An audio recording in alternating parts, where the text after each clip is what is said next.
Local Jim Corbett সিরিজের এটাই আমাদের অন্তিম পর্ব।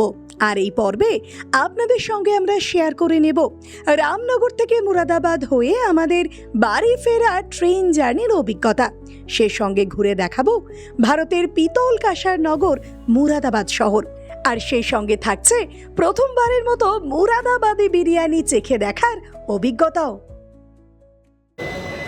নমস্কার বন্ধুরা, সকলকে নতুন একটা ভিডিওতে স্বাগত। আর আজকেই আমাদের রামনগর থেকে আমরা এখন বেরিয়ে যাচ্ছি। আজকেই আমাদের ট্রিপের লাস্ট ডে। আর আমরা এখন আছি রামনগর স্টেশনে। আর এই হচ্ছে আমাদের ট্রেন, যেটা রামনগর থেকে নিউ দিল্লি যাচ্ছে। তো আমরা এই ট্রেনে করেই ট্রাভেল করছি আজকে, এখান থেকে মোরাদাবাদ। আমরা এখান থেকে মোরাদাবাদ যাচ্ছি। আর আমরা আজকে ট্রাভেল করছি C3 কোচে, মানে এসি চেয়ার কারে। তো এখানে থেকে রামনগর থেকে এই ট্রেনটি ছাড়ে সকাল 10টা 5-এ। এখন টাইম হচ্ছে 9টা 40 মতো, আর 20 মিনিট পর আমাদের ট্রেন ছেড়ে দেবে। তো এখান থেকে মোটামুটি সময় লাগবে মোরাদাবাদ পৌঁছাতে ওই 1.5 ঘন্টা মতো, কারণ 70 কিলোমিটার ডিস্টেন্স এখান থেকে মোরাদাবাদ। আপনারা যারা রামনগর থেকে দিল্লি যেতে চান, তো এই ট্রেনটার টিকিট আপনারা পেয়ে যাবেন IRCTCর অ্যাপে ট্রেনের। তো আমরা এখন ওয়েট করছি রামনগর স্টেশনে। এখান থেকে আমরা মোরাদাবাদ যাব। আর মোরাদাবাদ থেকে আমাদের ট্রেন আছে আজকে বিকালবেলা জম্মু তাওয়াই এক্সপ্রেস, যেটা হামসাফার এক্সপ্রেস, যেটা যাচ্ছে শিয়ালদা অবধি। তো পুরো ভিডিওটা দেখতে থাকো। আমাদের রামনগর থেকে মোরাদাবাদ অবধি যে জার্নিটা আছে সেটাও তোমাদের সাথে শেয়ার করব। প্লাস মোরাদাবাদে আমরা 5-6 ঘন্টা মতো থাকবো। সেখানে আমরা কিভাবে 5-6 ঘন্টা টাইম স্পেন্ড করি, কী কী করলাম, সবই দেখাবো তোমাদের সাথে। চলো ভিডিওটা দেখতে থাকো, আশা করি ভালো লাগবে। এই হলো আজকের ট্রেন আমাদের 25036 রামনগর থেকে দিল্লি সম্পর্ক ক্রান্তি লিঙ্ক এক্সপ্রেস। এই ট্রেনটি কিন্তু রামনগর থেকে কাশীপুর হয়ে মোরাদাবাদ হয়ে দিল্লি যায়। তো এই ট্রেনটি কিন্তু সকাল 10টা 5-এ রামনগর স্টেশন থেকে ছাড়ে। আর যারা যারা জিম করবেটে আসছেন ঘুরতে, তারা তো রামনগর হয়ে আসবেন। তো রামনগর থেকে কিন্তু এই ট্রেনটি সকাল 10টা 5-এ ছাড়ে। আর আজকে আমরা ট্রাভেল করছি এই C3 কোচে। C3 হচ্ছে এসি চেয়ার কার, একটাই কিন্তু কোচ আছে এসি চেয়ার কারে, আর বাকিগুলো সব জেনারেল আর 2 সিটিং আছে। এই ট্রেনে কিন্তু কোনো রকম স্লিপারের কোনো অপশান নেই, স্লিপার বা এসি 3 টায়ার বা 2 টায়ার নেই।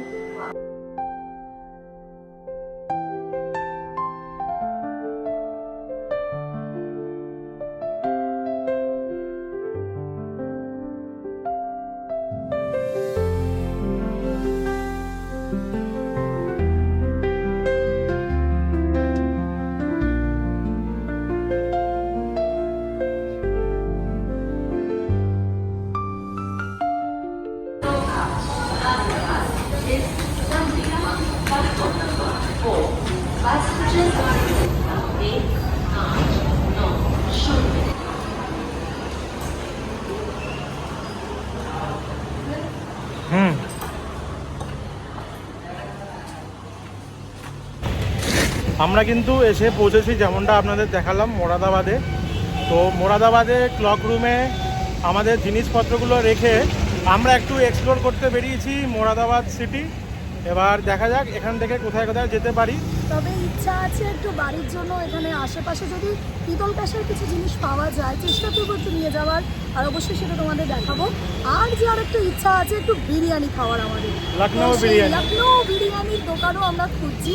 পেলে অবশ্যই তো খাবো। আর তোমাদের জন্য কি বলবো, তোমাদের হয়তো স্বাদ দিতে পারবো না, তবে তোমাদের দেখাবো, দোকানটাও দেখিয়ে দেবো। তোমরা যদি কখনো এখানে আসো সেটাও তোমরা ট্রাই করতে পারো। তো চলো আমরা দেখি কি পাওয়া যায়, কি করতে পারি এখানে। আর এখানে কিন্তু প্রচণ্ড গরম, মানে ট্রেন থেকে নামার পর থেকে মানে সেই লেভেলের গরম। একটা ছায়া দেখে দাঁড়িয়েছি। তো মোটামুটি আমাদের এখানে হাতে টাইম আছে 4-5 ঘন্টা মতো। এখন বাজে 12:30 মতো। আর আমাদের এর পরের ট্রেন আছে কলকাতা যাওয়ার হামসাফার এক্সপ্রেস, যেটা সন্ধ্যে 6:30টার সময়। তো মোটামুটি 5-6 ঘন্টা মতো টাইম আছে। তো আমরা ঘুরে দেখব কোথায় কি পাওয়া যায়। যেমন কি আপনারা জানেন, মোরাদাবাদ হচ্ছে ওই কাঁসা পিতল জিনিসের জন্য খুবই ফেমাস। তো সেই মার্কেটেও যাব, লোকাল মার্কেটগুলো ঘুরে দেখাবো। এখানকার ব্যস্ত শহর, মানে নামার পর থেকে দেখছি কন্টিনিউ গাড়ি ঘোড়া চলেই যাচ্ছে। তো দেখা যাক কী কী পাওয়া যায় এখানে, কী কী দেখার জায়গা আছে সেগুলো এই 3-4 ঘন্টার মধ্যে ঘুরে আপনাদের দেখাবো। তো চলো ভিডিওটা দেখতে থাকো। ভারতের উত্তরপ্রদেশ রাজ্যের একটি শহর হলো মোরাদাবাদ। এই মোরাদাবাদ রামগঙ্গা নদীর তীরে রাজধানী নতুন দিল্লি থেকে 167 কিলোমিটার ও রাজ্যের রাজধানী লখনৌয়ের থেকে 344 কিলোমিটার দূরে অবস্থিত। মোরাদাবাদ উত্তর রেলের বিভাগীয় সদর দপ্তর। শহরটি বিখ্যাত পিতলের হস্তশিল্পের জন্য এবং পিতল নগরী হিসেবেও পরিচিত। আমরা এসে পৌঁছেছি মোরাদাবাদের বর্তন বাজারে। এখানে যেমন আপনাদের ভিডিওর আগেই বললাম যে এইখানে কিন্তু কাঁসা এবং পিতলের জিনিস খুবই ফেমাস মোরাদাবাদে। তো এখানে অনেকগুলো দোকানই আছে, আমরা কয়েকটা দোকানে ঢুকবো, ঢুকে দেখবো এখানে কি কি পাওয়া যায় কাঁসা পিতলের জিনিস। এখানে কিন্তু রাস্তার দুধারেই অসংখ্য দোকান আছে, সব রকম জিনিসই এখানে পাওয়া যায়। এই যেমন দেখতেই পাচ্ছেন ঠাকুরের মূর্তিও আছে অনেক, বিভিন্ন রকম ঘর সাজানোর জিনিস থেকে শুরু করে পুজোর সামগ্রী সব কিছুই কিন্তু পাওয়া যায় এখানে।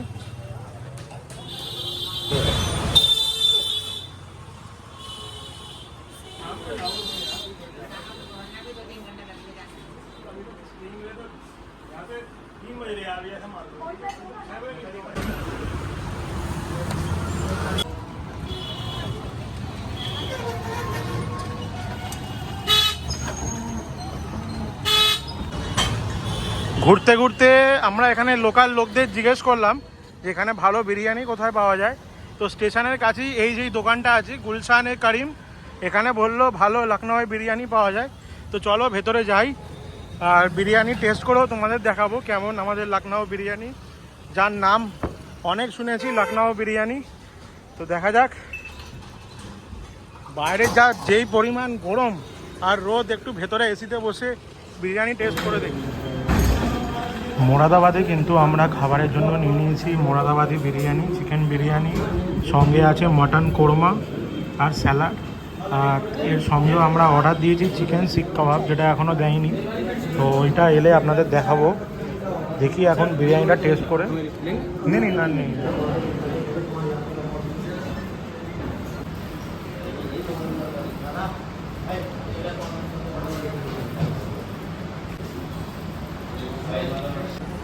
আমাদের কলকাতায় যেমন আমরা বিরিয়ানি খাই, আলু দিয়ে একটা ডিম থাকে আর এক পিস থাকে বা স্পেশাল নিলে 2 পিস, তবে এখানে কিন্তু বিরিয়ানির টেস্ট বলো, বিরিয়ানিটার প্রেজেন্টেশন বলো, সব কিছুই অন্যরকম।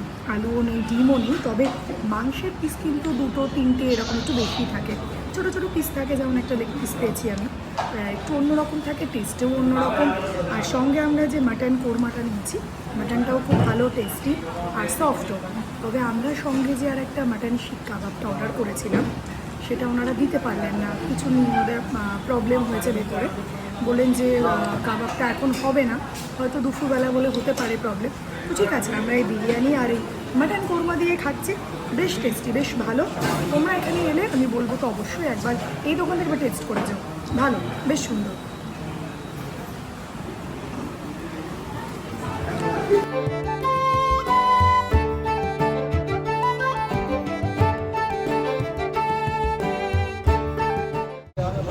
বেশ কিছুক্ষণ মোরাদাবাদে ঘোরার পর, মোরাদাবাদ মার্কেটে ঘোরার পর আমরা কিন্তু একটা টোটো করে নিয়েছি। এবার আমরা চলে যাচ্ছি স্টেশনের দিকে। মোটামুটি এখন 4টে মতো বেজে গেছে, আমাদের 6:30টায় ট্রেন আছে। তো আমরা এগিয়ে যাই স্টেশনের দিকে, গিয়ে কিছুক্ষণ রেস্ট নিয়ে আবার ট্রেন ধরবো।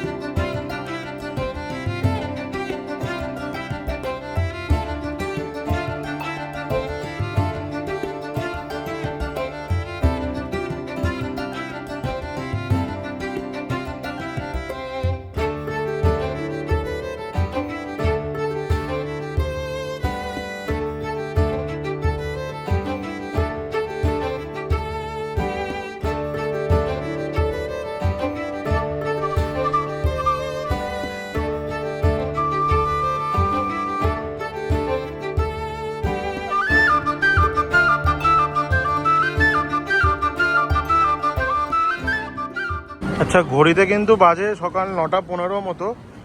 আর আমাদের ট্রেন কিন্তু এসে দাঁড়িয়েছে গয়া জাংশন স্টেশনে। কালকে যেমন 1 ঘন্টা লেট করে আমাদের ট্রেন স্টার্ট করেছিল মোরাদাবাদ থেকে, তো সেটা কিন্তু মেকআপ করে দিয়েছে রাতেই করে। এখন 10 মিনিট বিফোর টাইমে আমরা এসে পৌঁছালাম গয়া। এখানে হল্ট আছে 8 মিনিটের। আর এই হচ্ছে আমাদের হামসফর এক্সপ্রেস, যাতে করে আজকে আমরা বাড়ি ফিরছি শিয়ালদা। তো আমরা ট্রাভেল করছি B6 কোচে, AC 3 টায়ারে।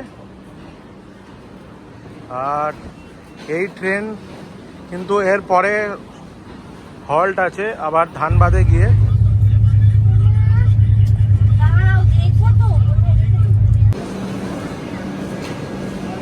নির্ধারিত সময়ের 20 মিনিট অ্যাডভান্সে আমরা এসে পৌঁছালাম আমাদের ঝাড়খণ্ড রাজ্যের একমাত্র হল্ট ধানবাদ স্টেশনে।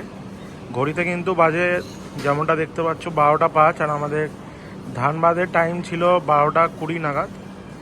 তো আমরা কিন্তু এসে এখন দাঁড়িয়ে আছি ধানবাদ স্টেশনে। ট্রেন কিন্তু ভালোই মেকআপ করেছে কালকে রাতের থেকে, যেখানে আমরা অলরেডি 1 ঘন্টা লেট মানে স্টার্ট করেছিলাম মোরাদাবাদ থেকে, সেখানে কিন্তু এখন 20 মিনিট অ্যাডভান্সে ট্রেন চলছে। আর এই হলো ধানবাদ স্টেশন। এরপরে আমাদের স্টেশনের হল্ট আছে আসানসোল, যেখান থেকে আমাদের দুপুরের লাঞ্চ উঠবে। তো চলো ভিডিওটা দেখতে থাকো। এদিন নির্ধারিত সময়ে আমরা পৌঁছে গিয়েছিলাম শিয়ালদা স্টেশনে। আর এই আমাদের ঘোরাঘুরির পর্বটা এখানেই শেষ করছি। ফিরবো আবার নতুন কোনো ভিডিও নিয়ে নতুন কোনো দিন। তাই ভিডিওটি ভালো লেগে থাকলে অবশ্যই লাইক, শেয়ার করে সাবস্ক্রাইব করতে ভুলবেন না। আর অবশ্যই পাশে থাকা বেল আইকনটি প্রেস করে দেবেন, যাতে নতুন কোনো ভিডিও এলে এই চ্যানেলে সেটা সবার আগে আপনার কাছে পৌঁছে যায়। দেখা হচ্ছে পরবর্তী ভিডিওতে। সকলে ভালো থাকবেন। ধন্যবাদ।